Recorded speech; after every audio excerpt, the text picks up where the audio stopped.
Silent Sky by Lauren Gunderson is just, as many of you know, a gorgeous play, an uplifting play about pioneering women astronomers.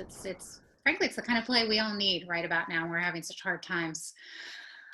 Special thanks to playwright Lauren Gunderson and to Play Scripts for giving us permission to perform short excerpts of this play. We're just thrilled to be able to do it. Silent Sky was our biggest hit of the 2018-19 season, and we had such wonderful audiences. Tonight we have with us two of the actors from Silent Sky, Maria Giere Marquis, who played pioneering astronomer Henrietta Leavitt, and Jessica Whittemore, who played her sister Margaret, who was devoted to her family and to her music as well, a very talented musician. Maria will be familiar to many of you from City Lights. She's been in many shows at our theater, including Alabama Story and The Merchant of Venice and Making God Laugh. Jessica has been focused more on musical theater in her career. So you will have seen her in many theaters around the area, shows including She Loves Me at South Bay Music Theater and The Producers at Cabrillo Stage. And I believe this was her first non-musical play, but you'll have to ask her that after the performances. Alrighty, I'm gonna check here to see if I need to let anyone in. I think we're good. I didn't say who I am. I'm Rebecca Wallace. I'm the marketing director at City Lights, and I also run this series, The Next Stage, which is on every Friday night at 8, and we've got live streaming and video from just tons and tons of great artists in our community. It's a hard time, and we sure wish we could have you in the theater, but this has been a treat. Welcome, Anne. Okay. I am going to go ahead and turn off my camera, and we will let Jessica and Maria take it away. They're going to do 2 scenes and 1 monologue, and in between I'll have a little interlude. I'll play some music and show some photos from the show. But I am going to turn off my camera, let them take it away. This is the opening scene from Silent Sky. It takes place behind their father's rural church in Wisconsin. It's around the year 1900, and it is the late evening.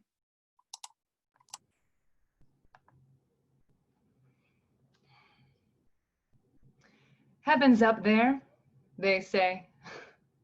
Pearly clouds, pearly gates, they say. They don't know much about astronomy, I say. The science of light on high, of all that's far off and lonely and stuck in the deepest dark of space. Dark, but for billions and billions of exceptions. And I insist on the exceptional.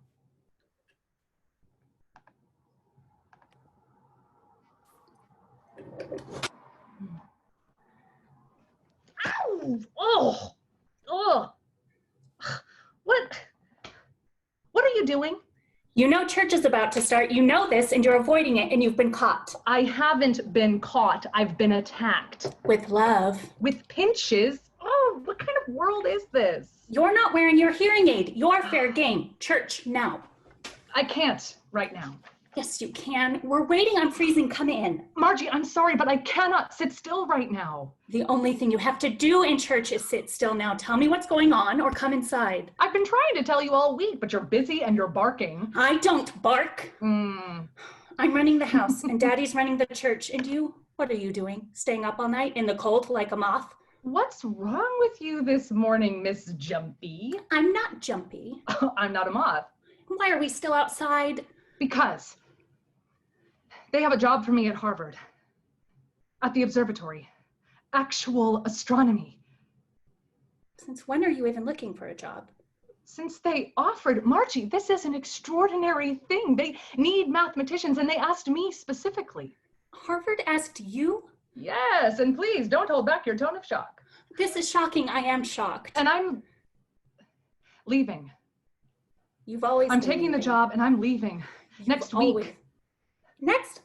Henry, now wait. We need to discuss this as a family. Margie, this could be my best life and it's right in front of me. And I'm still freezing. Margie, talk to me. Fine. Yes.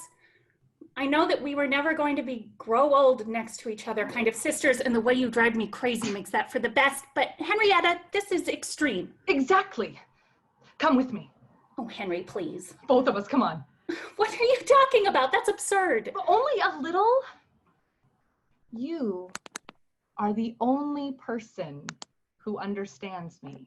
And you're always up for an adventure.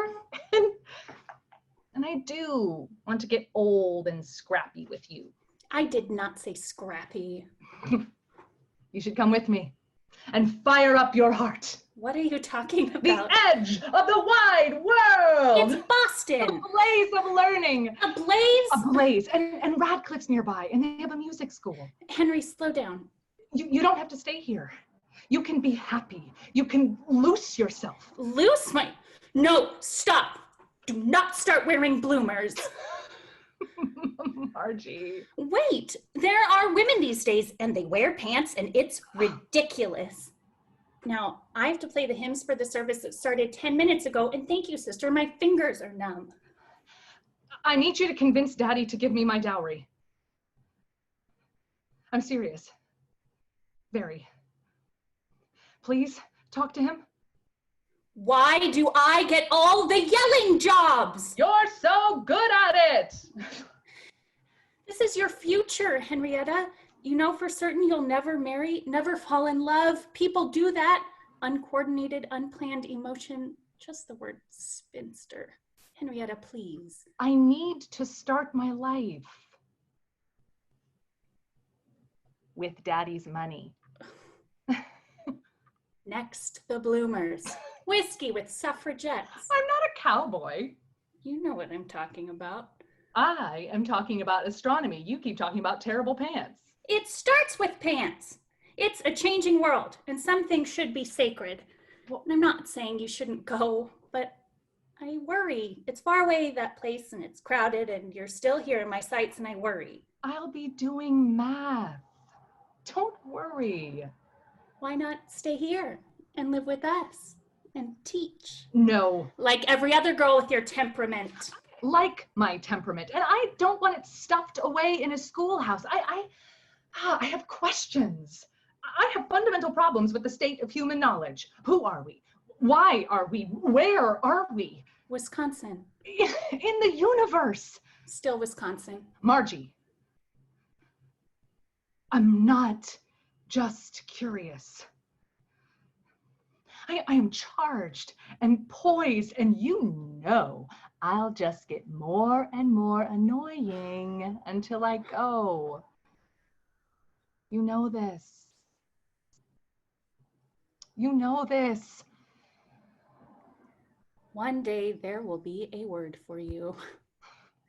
Just for me, for our father, who will only after much snorting approve of this. When you go, take a Bible.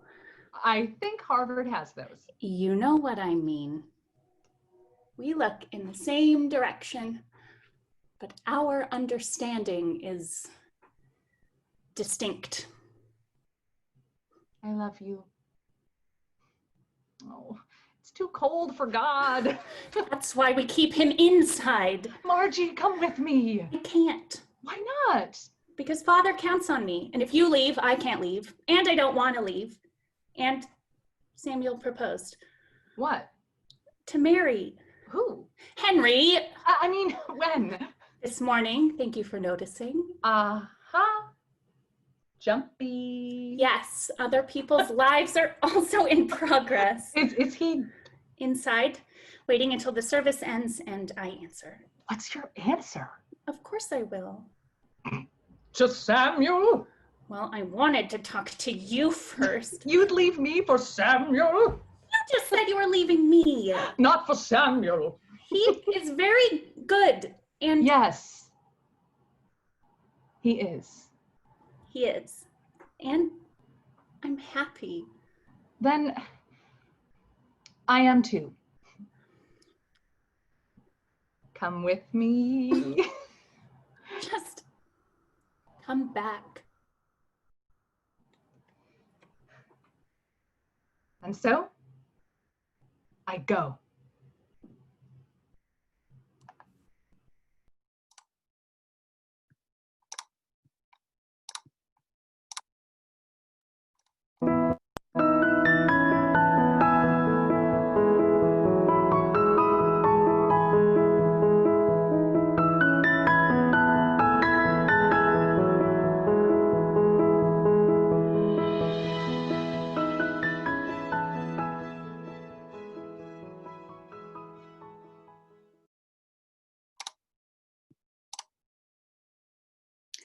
Next is scene 6.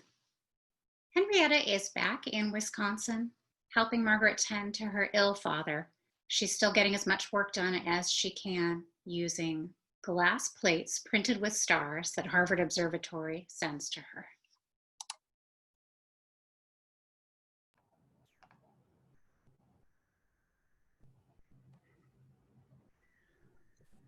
I think it's time we built you a study for all these books. I'm sorry. Or a ranch. I can move them. I know it's a lot. They keep sending more and more, which is good. I want to work. I need to work. Now that things are calm, you should think about going back. Don't look so excited. I'm not being nice. I just can't stand all these boxes in my house. And Daddy would have wanted you to go. Why are you so good to me? Because I'm a saint. And you're easy to pity. I accept that. Can I take your son with me? He knows 3 whole constellations. Yes, boys and glassware is a good idea. It amazes me that the entire sky fits on these little window panes. And how shockingly full it all is. Doesn't look that full from the backyard, but each one of them is just bursting with stars. And nebulae, there and there. My goodness, it's a whole other world up there. Or worlds. You know, they call me a fiend. Who calls you a fiend? A star-finding fiend. One of the most prominent astronomers at Princeton said that about me. You're important to them? I am, actually. They're not taking advantage of you? Oh, they surely are, but it's a compliment. A love letter is a compliment. Oh, we've talked about this. Sitting at Harvard and you can't find a gentleman. My department is all women. Well, get out. It's complicated. Wouldn't be romance without, is it? What? Romance. No. Not yet. Who is this not yet? Oh, what about your music? What about your secret fancy? Margie, it's nothing. It's a boring story with a boring ending. Why? Because it ended.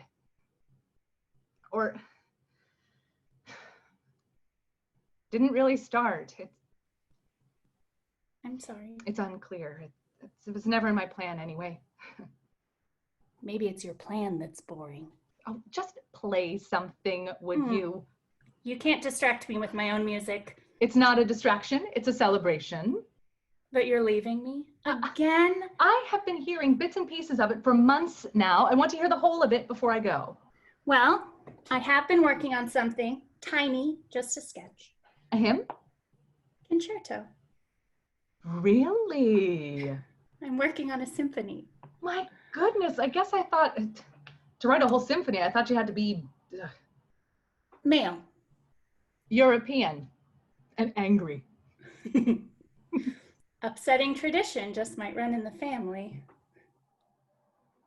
What's wrong? Oh my God, it's tonal. It's what? It's the whole thing. It's like music. My music? The stars are music. My music? The pattern, the numbers, when you put them in the right order, they're, oh my God.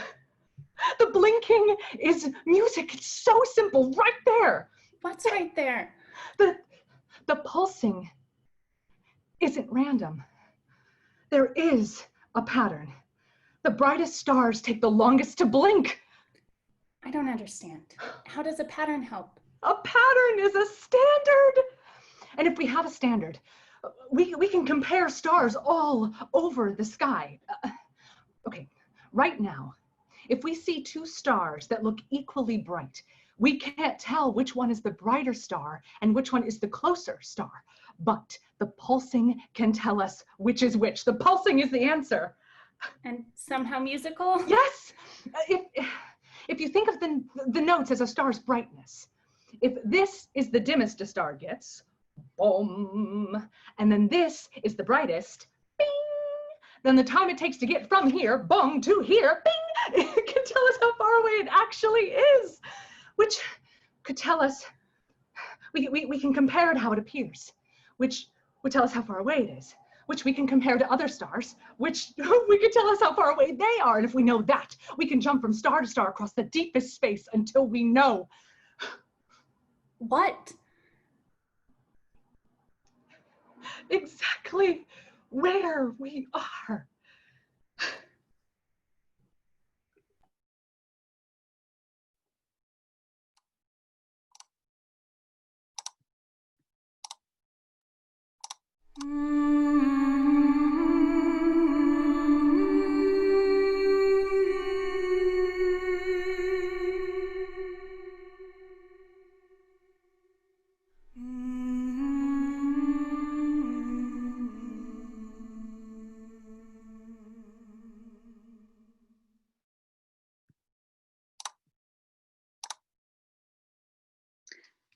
And now Maria will share with us the closing monologue from the play, Henrietta's monologue. Henrietta has become very ill, and for the first time, she is permitted to look through Harvard's Great Refractor Telescope.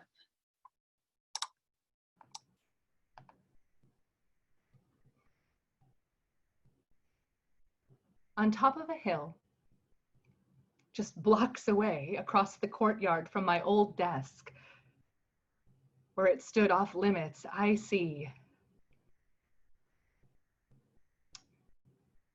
the Great Refractor Telescope, to which we happily break in that night. And taking Margie's hand, I lean close, hold my breath, and see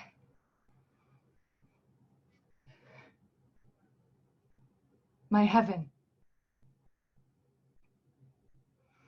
Sometime from now, I gather myself, sneak outside, and look up in perfect silence.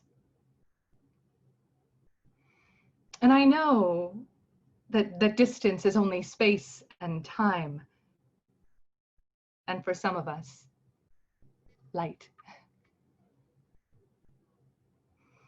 I'm out of time, but light has never let me down, and so I shift.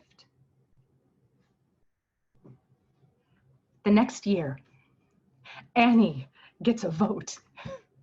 The next year, a man named Hubble uses my work to prove that our most unique galaxy is, in fact, one of billions. On billions. Then a man from Sweden calls asking if I might.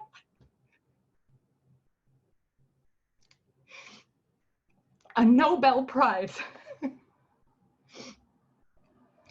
It's too late for me, but I take the compliment. Another few years and Will dies in Boston, Annie by her side. Another year and another war takes over the world. And then Annie dies. And then Peter. And then my sister. Kissed by 12 grandchildren, a symphony on the radio. And then we harness the atom, orbit the Earth, land on the moon. Then a telescope named Hubble, with wings set for space, shows us just how vast and beautiful it all is.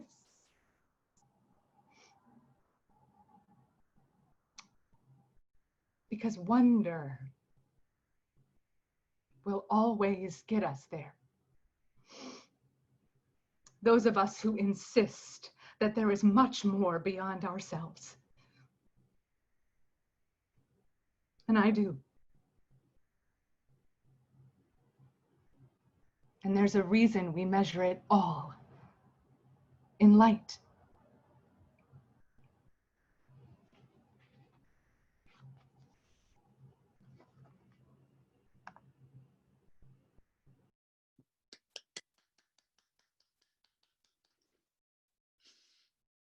Beautiful.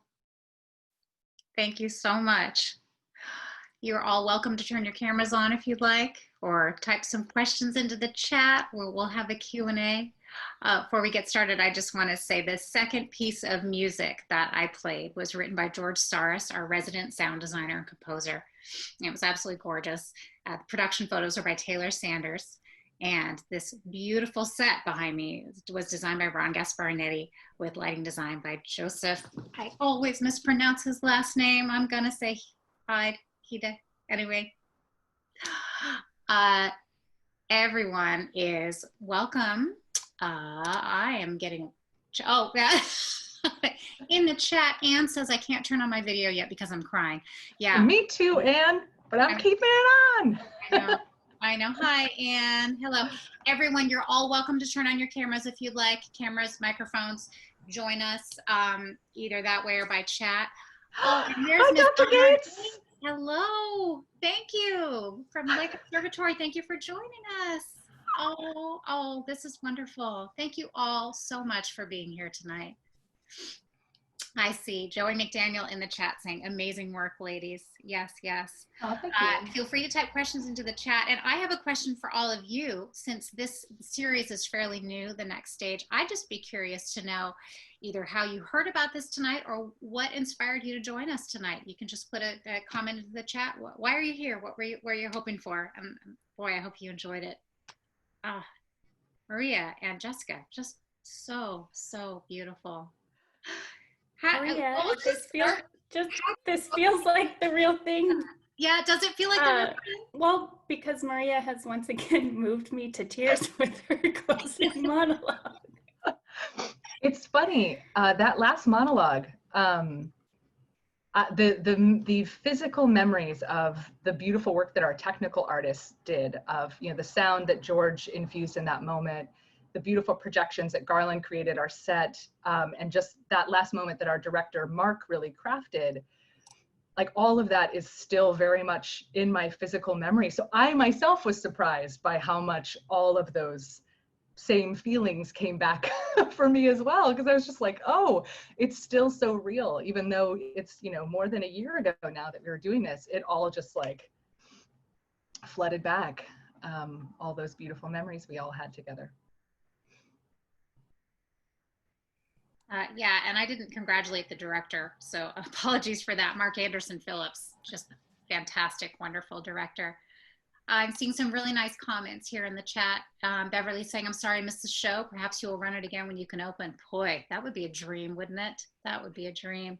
Beautiful performance. Want to keep the arts alive any way we can. Heard about it through email.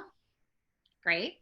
Connie, love the show. Wanted to see parts of it again. Connie, thanks for being back here. We're always happy to see you. Missed the show last year as we were out of the country. What a treat to get to see some of it tonight. Well, let's start out. Looks like we've got a question from Maria. Maria, how did you get interested in playing Henrietta Leavitt? Did you know about her before reading the play? Yeah, so I, like so many people who were educated in the public school system, we learned about all the guys. We learned about Hubble. We didn't learn about Henrietta, who did the work that made Hubble even be able to do what he was able to do. She laid a foundation. She's the shoulders of giants that other people are standing on. So I didn't know about her before the show, but at City Lights' season announcement party, Lisa was like, we're doing a season by all women. It's going to be great. And I was like, yes, I'm on board. And then I found out that she had announced Silent Sky by Lauren Gunderson, who I'm a big fan of. I immediately that day went to go find a copy of the script, read it, started crying because it was so beautiful, and then immediately just did tons of research, because I find for myself, anytime I learn about something that's based on historical events, I want to know, like, well, how much of that is real? And it's like, oh my gosh, it's true. She wasn't ever allowed to look in the telescope, never, but she figured out all this stuff just by math and using her brain. So as soon as I read the script, I fell in love with this woman. And then the more research I did about her, the more I fell in love. And I would recommend, I told this to everybody who talked to me after the talkback, recommend reading her obituary, which was written by her boss at Harvard. And that obituary is one of the most beautiful testaments to a quiet person's life. And the fact that it's written by a male boss at that time, talking about her as a distinguished colleague, in 1925, that's huge. And there's just some beautiful things about this woman. And she really didn't leave much herself. she didn't want the attention. She didn't need it. She just cared about the work. And yeah, so I'm in love with her now. Deeply, deeply in love. And I am, I'm not embarrassed to admit that I haven't read very many plays or hadn't read very many plays. And I was in an acting class and saw two very dear friends read this opening, the opening scene between the sisters in the acting class. And I went home and I bought the play.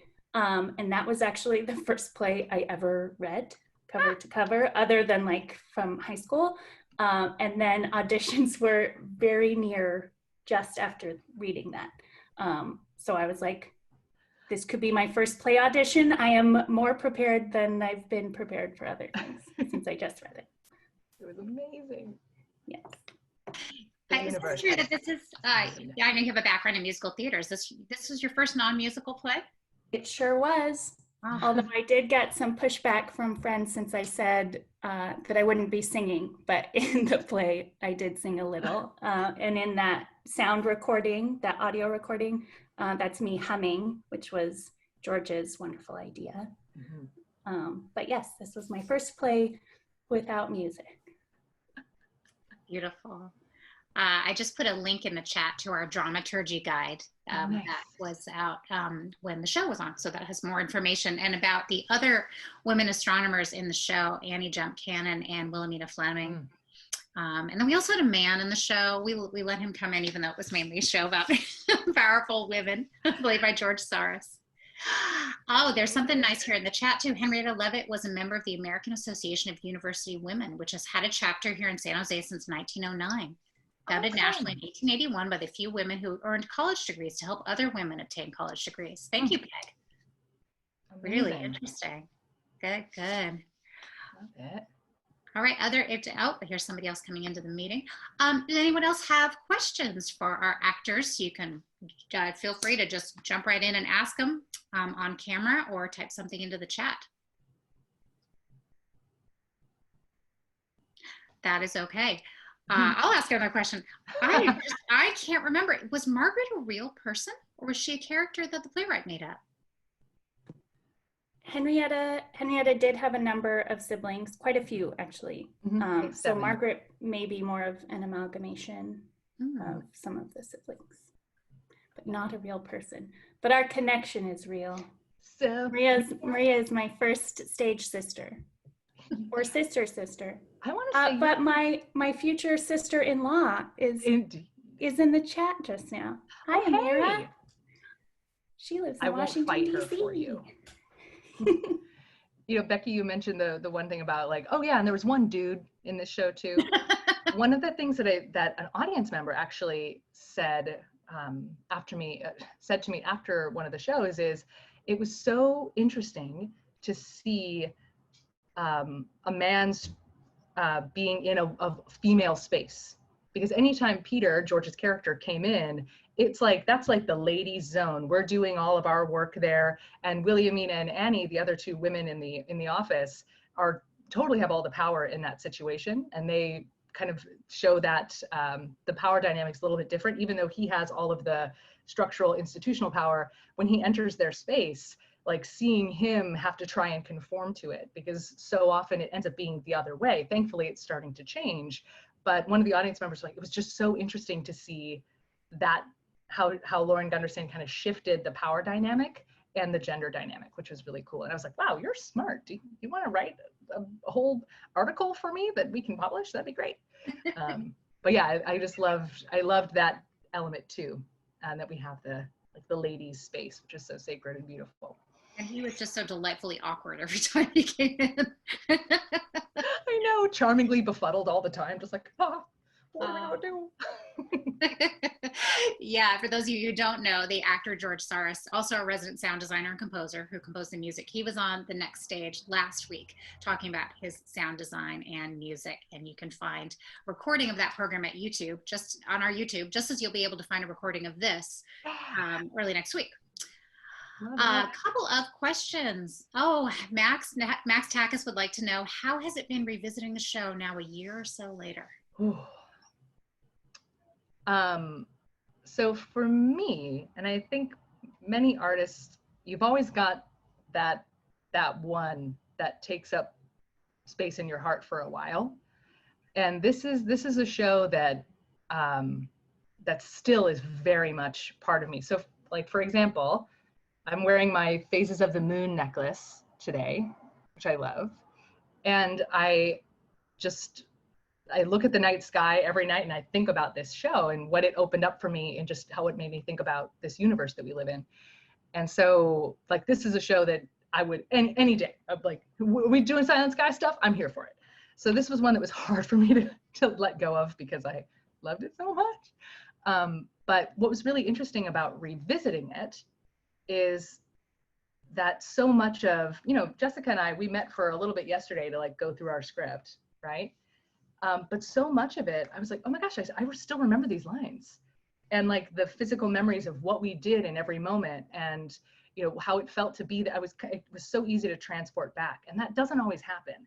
Sometimes we just file things out. But for this one, I was like, wow, I immediately was back in that place and kind of magical in that way. That's my experience. Yeah, I think the characters in this play are so well written, Mm-hmm. and we did such deep character work with Mark that I both feel like my heart was opened more by this show, and that I just like truly understand who Margaret is, even though she hates pants and loves all these. My friends thought it was very funny. This is the opposite of a typecast for me. Normally I'm in a blonde wig doing the splits. But I still like her love of music and love of family. She was so well written that I really understood her. And so revisiting it now, I just felt like it was just like being back at a rehearsal. It just felt like a pickup rehearsal. Yeah. It helps that it was only a year ago. True. Yes. Even though it feels like it's been a decade. I know. Oh, yes. Mm-hmm. We have another question from Lisa Millette, our executive artistic director. Lisa wants to know, you had such a beautiful chemistry together, so believable as sisters. Did you know each other before this production? No. Apparently one time I served Maria wine from a concession stand prior to our callback together. And then it was just like immediate chemistry after that. Yeah. So she just got me drunk and that's how we got along really well. But it's interesting because I think there's a little bit of kismet at play because Jessica and I were in an acting class one night, 3 hours. We ended up being in an acting class. And this was years before the show. And for some reason, like 2015. Yeah, exactly. So it was a minute, but it was so interesting because there was something about that night, like I remember her. So when I saw her at callbacks, I was like, oh, it's that really awesome lady from that acting class who did some cool work. And she also is that nice lady who served me that big heavy pour of red wine. Oh, this is so cool. There was just something about her, like the universe was like, hey, you're gonna really like this lady a lot. Like keep an eye on her. You're not ready for her yet. She's a little too cool for you right now. But like in a couple of years, you're gonna be in a show and you're gonna love it. Mm-hmm. And I'd just seen Maria in a million shows and she's always so great. So an honor to work with you. Likewise. Yeah, there's just some people that you just pick up and the work just comes so easily. And I feel very fortunate to have had Jessica as my partner in crime. Aww. Jane and Steve have a question in the chat. Portraying a successful woman in science can have such a profound effect on attracting more young girls into science. Any plans to continue your activity in this vein? Ooh, well, Jessica is a successful woman in science. I just play one on stage. One thing that I will say, my favorite part about doing this show, my favorite thing about doing any show at City Lights is after the show, come on up and like, let's talk about what we just did together. I just find that to be, now if I do work where that's not part of it, it feels incomplete. It feels like there's a part missing. But I loved every night on the dot, there would be someone who either was an educator in the world of science who was like, finally, yes, my story, the struggle of creativity and finding an idea on stage, or young women who were anywhere from middle school, high school, college, graduate level coming up and like, this was so amazing to see me on stage. This never happens. It never happens. It's always, I'm like here to listen to some guy talk about his great idea and be like, wow, that must be hard. I'm sorry. Let's kiss, right? Like it can be very silly, but it was so amazing how every night there would be someone who was like, I saw my story on stage. And like to be part of that representation, or even just creating a space where people can reflect on themselves and see their stories represented in full high fidelity, like it's such a privilege. And I personally have two little nieces who are both very scientifically minded, like little engineers in practice. And I'm like, here are these children's book about Henrietta Leavitt and Annie Jump Cannon. Here's the like a science kit. Let's do all this stuff and like really try and pay it forward and show that there are other options. But that's me. So. And we really did get to deepen the science in this production. Dr. Gates, who is here, it's so nice to see you, came to one of our rehearsals from the Lick Observatory, and she actually brought glass plates that were identical to the ones that Henrietta would have used at the turn of the century. So, and she even identified a scientific error in the script that we then passed along to Lauren. So it was a really wonderful collaboration. Dr. Gates, it's so nice to see you. I didn't have a glass plate today. I'm using some Tupperware.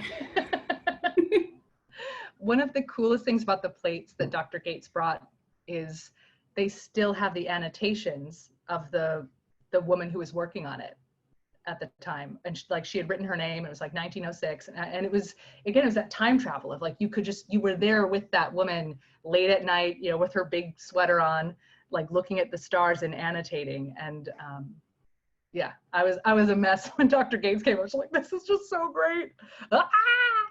Mostly because Dr. Gates is a hugely gifted storyteller when it comes to making science come alive for people who may not be scientists and identify in that way. But yeah, I left that rehearsal just being like, what just happened? This was amazing. My head is exploding. I'm so happy.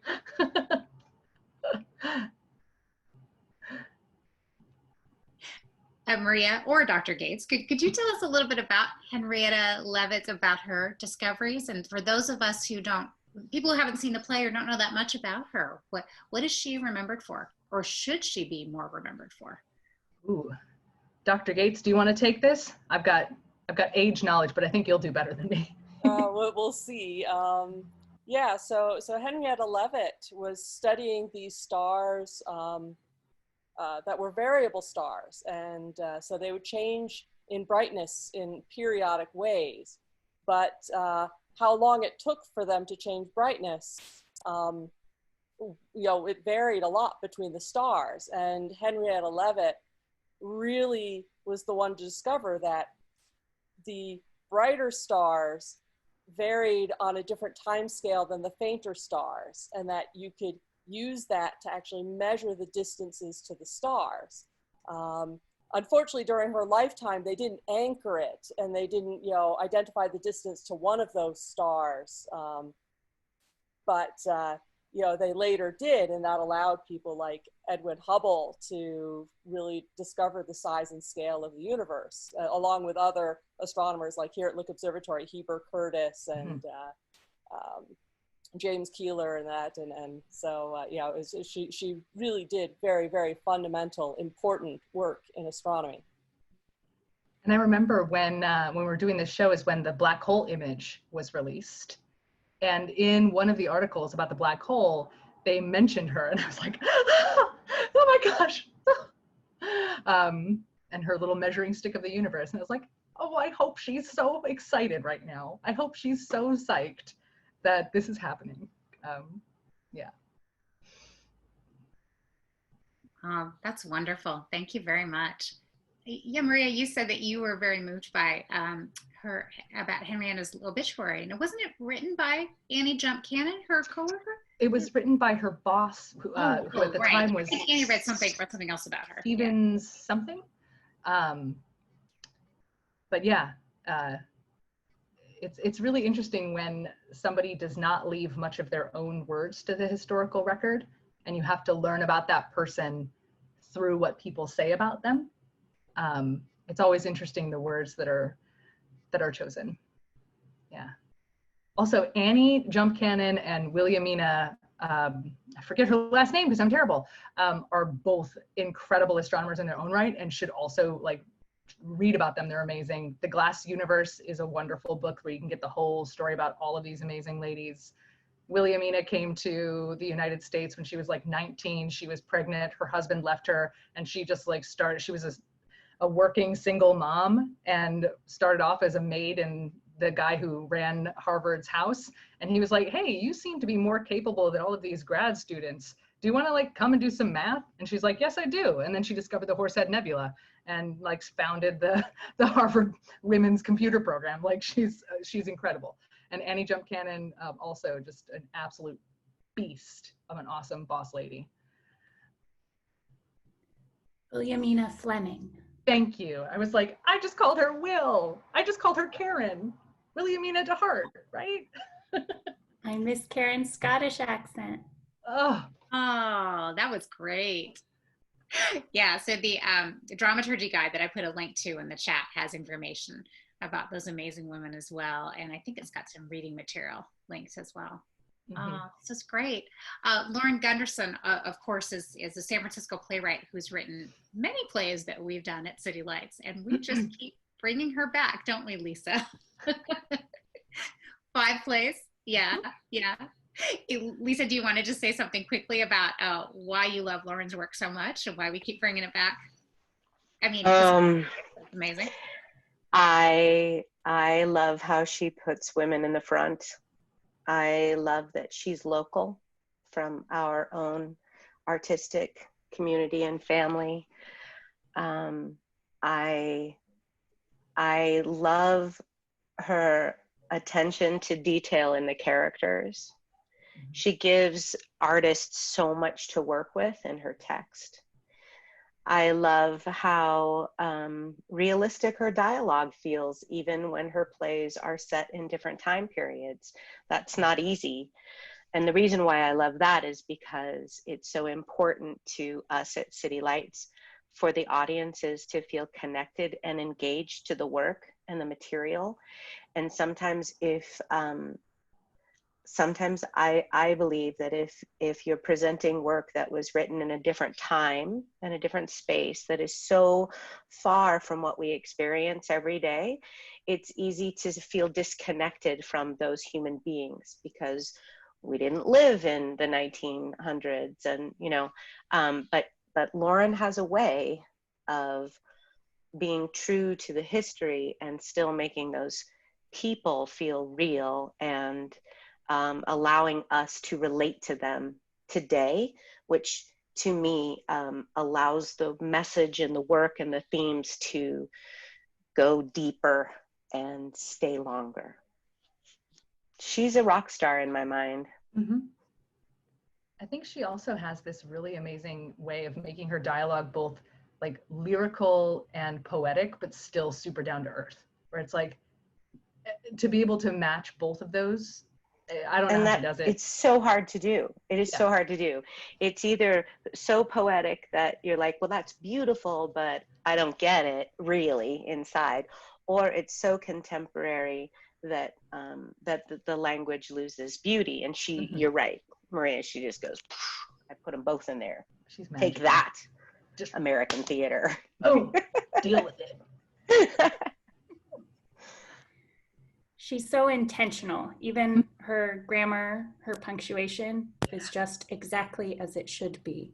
That was one of the first things director Mark said to us is don't mess with her punctuation, because if she put a period, she did not mean a question mark. It means something. Yeah. So good. Oh, I love her so much. I have a question here in the chat. Okay, I was trying to remember. Someone wants to know what's the name of the book you mentioned. Glass? Was it Glass House? The Glass Universe. The Glass Universe. Yes, Mhm. I was Googling it and it was coming up empty. It's the whole history of the Harvard program at that time. Really, really cool. That's right. I'm typing that into the chat. Lovely. And Max Takis wants to know, have you been in other Gunderson plays before? Oh. I have. I've been in The Revolutionists. All right. And way back in the day, before Lauren Gunderson was the amazing, most produced playwright in the United States ever, and everyone knows who she is, and she's, you know, the coolest lady in the world. She wrote a short play to be part of this series of short horror plays up at Impact Theater in Berkeley. I want to say like 2013, which was all, the whole idea was these three women getting ready to go out for a night at the club, but it turns into they're putting on their makeup, and then all of a sudden the makeup starts getting grotesque, like putting giant swaths everywhere and like super exaggerated like eye makeup, and then it's like they're going to go out and kill people. So it was like Clockwork Orange, but like just like girls getting ready to go to the club. It was really, really cool.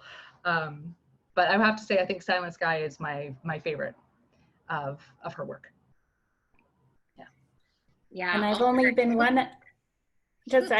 in one other place since, so no, my first Lauren Gunderson, but I hope to do more.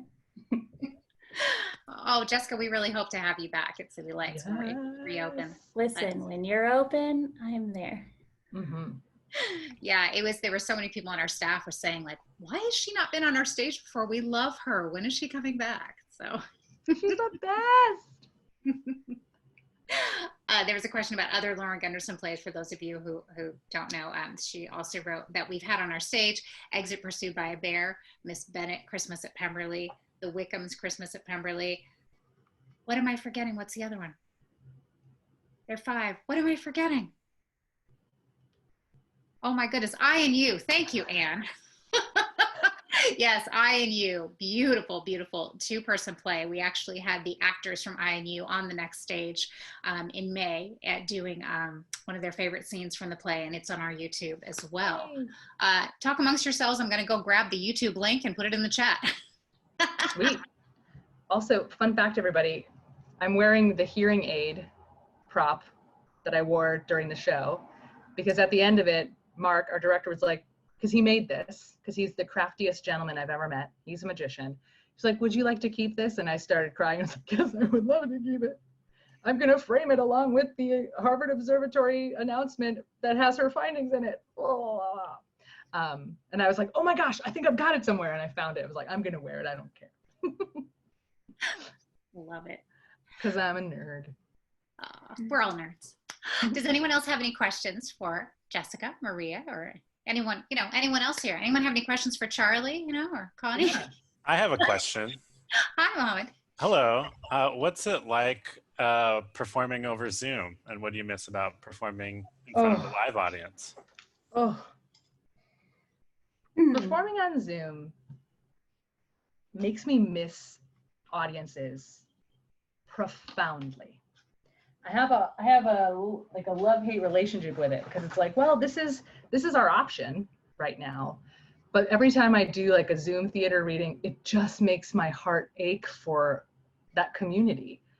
Because it's like, it just makes you realize how much the audience matters. Not because like applause matters, although I love applause, but it just doesn't have the magic. And Lisa, you say this, and I think about it all the time. When we were doing Alabama Story, our first preview, you had us all in the dressing room and we were talking, and you're like, okay, everybody, the last character shows up tonight. And tonight is when we really find out what this play is, because the final character is going to be here. And the final character is the audience. And it's not the same. It just makes me miss, I miss all of you so much. It's not even just, as she said, that I like want to hear applause or need to hear the laughs, although that's always nice feedback if someone finds you funny, but it's the interactivity and the connection. And I can feel like I connected with Maria through our eyes, through our teeny cameras, but yeah, there's a huge part of that missing. And I don't know if it's something we'll get back until we can be back on the boards together. And in the last monologue is where I really, tonight, really felt that grief for our lack of community, because my favorite part of doing that monologue every night was just making eye contact with everybody in the audience and talking to them and having that experience with them, with all of you. And you know, you can remember it, you can rekindle it, but there's nothing like sitting in a dark room with a bunch of strangers experiencing a story together, you know. There's nothing like it. It's also really weird to be sitting.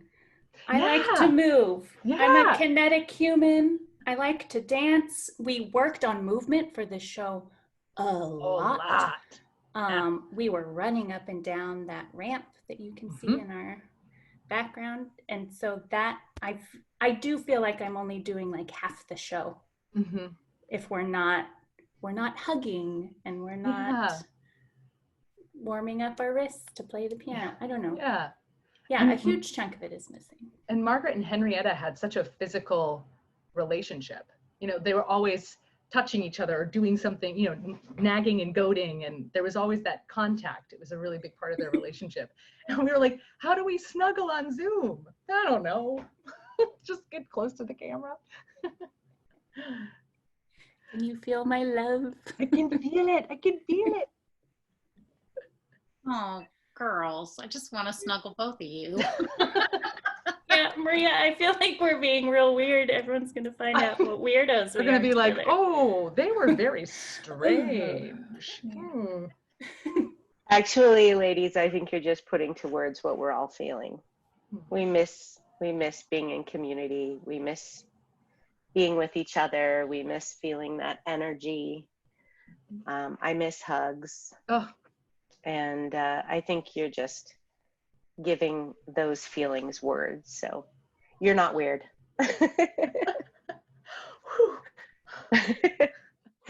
Yeah. I mean, hugs, we are, but not too weird. But it's cool. We're all weird here together. That's what this is all about. Everybody's got their weird. It means so much that so many of you join us on our online programs and or talk to us on social media or send an email and just say that you miss us. I mean, we miss all of you, and it's really special, at least that we're able to connect this way. Yeah. This was really nice. I say that every week. Oh, this is really nice, but it is. You kind of get your little theater connection going. I'll share one last thing, because I did sort of come in costume, but I'm sitting so you can't see it. But I wore a skirt. Can you see? It has birds made of sheet music against the sky. It felt very Margaret and Henrietta. Very Margaret. It also has pockets, but no pants. Well, you know. Also, fun fact for those of you looking for some space time. The Voyager 2, which had the golden record on it, where we sent it off into space, we're like, aliens, this is how you can find us. It had music, it had images, it had people from around the world saying hello and greeting in their different languages. You can hear all of it on the NASA website. And I highly recommend, if you're feeling like, I want to keep that silent sky, awe, wonder, love for humanity, even in a time of crisis going, highly recommend, particularly just listening to all of the greetings and seeing the translation, and the music that they chose to put on it is really beautiful. There's a Spotify playlist. So I've been doing that in my searching for a little bit of something bigger than myself. So. Thank you, Maria. Jessica, this was just lovely. I also want to say there are a lot of you who made donations tonight to support the series. Thank you. Thank you so much. You help keep this going. You help keep it free for everyone to watch, and we're really, really grateful. So all programs, on the next stage are free, and then you can watch an archived version of them on YouTube. Next week, we have Sang and Sarah Williams, who is this amazing professional touring background singer, and just is one of those big voices that those of us with little sopranos wish that we could have. She'll be on Zoom as well, so you can sign up in the same place, cltc.org/tickets. We'll also live stream it on Facebook. And all the information on all our upcoming programs, cltc.org/nextstage. You found us before, so we hope you'll find us again. Thank you all so much, and we hope to see you next week. Good night. Take care, everybody. Good night. Be And well. hi, Aunt Meredith from Texas. Hi. Hey.